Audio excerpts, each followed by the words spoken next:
જય શ્રી કૃષ્ણ પ્રિય દર્શક મિત્રો, મારી આ યુટ્યુબ ચેનલ શ્રી હરિભક્તિ રસમાં તમારા બધાનું હાર્દિક સ્વાગત છે। આજના વિડીયોમાં આપણે અખંડ દીવા વિશે વાત કરીશું। માતાજીના નવરાત્રમાં 9 દિવસ સુધી અખંડ દીવો પ્રગટાવવામાં આવે છે। અખંડ દીવાનું મહત્ત્વ શું છે? અખંડ દીવો કેમ પ્રગટાવવો જોઈએ? અખંડ દીવો ઓલવાઈ ન જાય તેના માટે શું કરવું જોઈએ? અખંડ દીવો પ્રગટાવી રાખવાના નિયમો શું છે? એમને ક્યાં સ્થાન આપવાનું, એ બધું વિગતવાર આપણે વિડીયોમાં જાણીશું। તો તમને મારી વિનંતી છે કે વિડીયો અંત સુધી જોતા રહેજો, કેમ કે અખંડ દીવો સતત 9 દિવસ સુધી પ્રગટાવી રાખવા માટે શું ઉપાય કરવાના છે, દીવો ઓલવાવો ન જોઈએ એ માટે શું ઉપાય કરવાના છે, તે બધું આજે આપણે વિડીયોમાં જાણીશું। તો ચાલો હવે શરૂ કરીએ આપણે અખંડ દીવાનું મહત્ત્વ અને એના ઉપાય। હિન્દુ ધર્મમાં દીવો પ્રગટાવવો ખૂબ જ શુભ માનવામાં આવે છે। કોઈપણ શુભ કાર્ય અને ઉપવાસ પૂજા કરવા પહેલાં દીવો પ્રગટાવવામાં આવે છે। ઘણા પ્રસંગોએ લોકો અખંડ જ્યોત એટલે કે અખંડ દીપ પૂજા પણ પ્રગટાવે છે। ઘણા ભક્તો નવરાત્રિ પર માતાની અખંડ જ્યોત પ્રગટાવે છે। વાસ્તવમાં જ્યોતને ઓલવ્યા વિના ઘણા દિવસો સુધી પ્રજ્વલિત રાખવાને જ અખંડ જ્યોત કહેવામાં આવે છે। નવરાત્રિ દરમિયાન ભક્તો સતત 9 દિવસ જ્યોત પ્રગટાવે છે। નવરાત્રિના પ્રથમ દિવસે કલશની સ્થાપના કરવામાં આવે છે અને અખંડ જ્યોત પ્રગટાવવામાં આવે છે। નવરાત્રિમાં અખંડ જ્યોત પ્રગટાવીને ભક્તો માતાના આશીર્વાદ મેળવે છે। અખંડ જ્યોતિ પૂજા કરતા પહેલાં ભક્તોએ શાસ્ત્રોમાં અખંડ જ્યોતિ પ્રગટાવવાના નિયમ વિશે જાણી લેવું જોઈએ।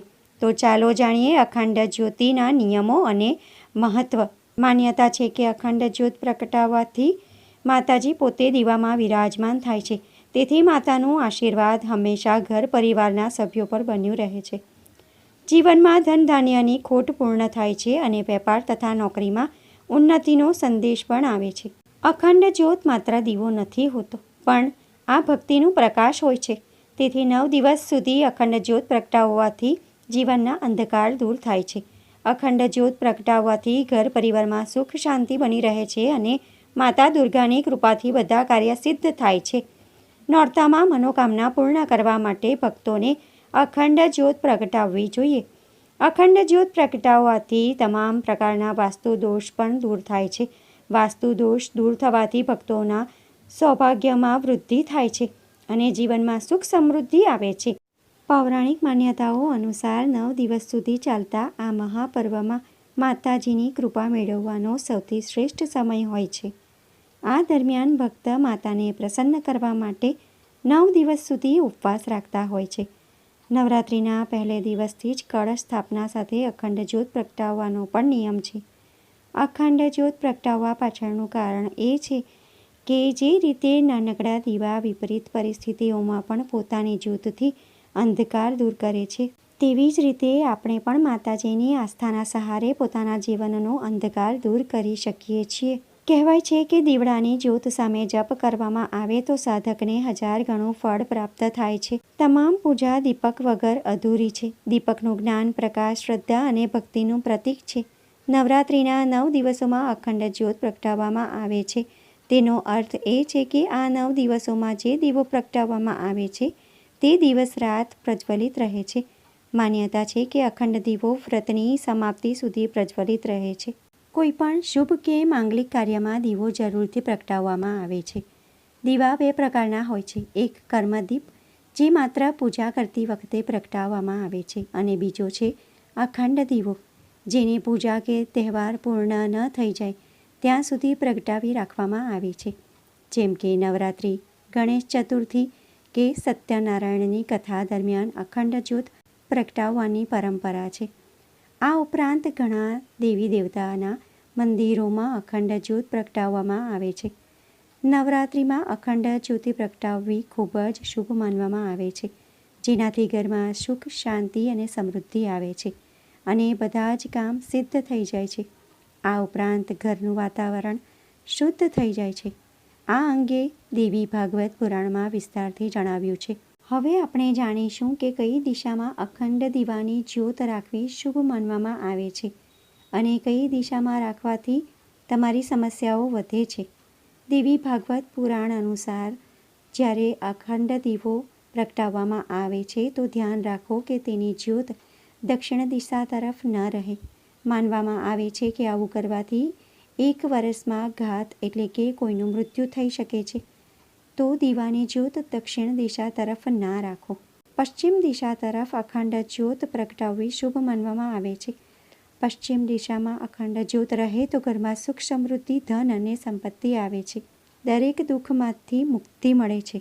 પૂર્વ દિશા તરફ અખંડ જ્યોત પ્રગટાવો તો ખૂબ શુભ માનવામાં આવે છે, જેનાથી માતા લક્ષ્મી સાથે અન્ય દેવી દેવતા ખૂબ જ પ્રસન્ન રહે છે. આ સાથે જ ઘરમાં સંપન્નતાની વૃદ્ધિ થાય છે.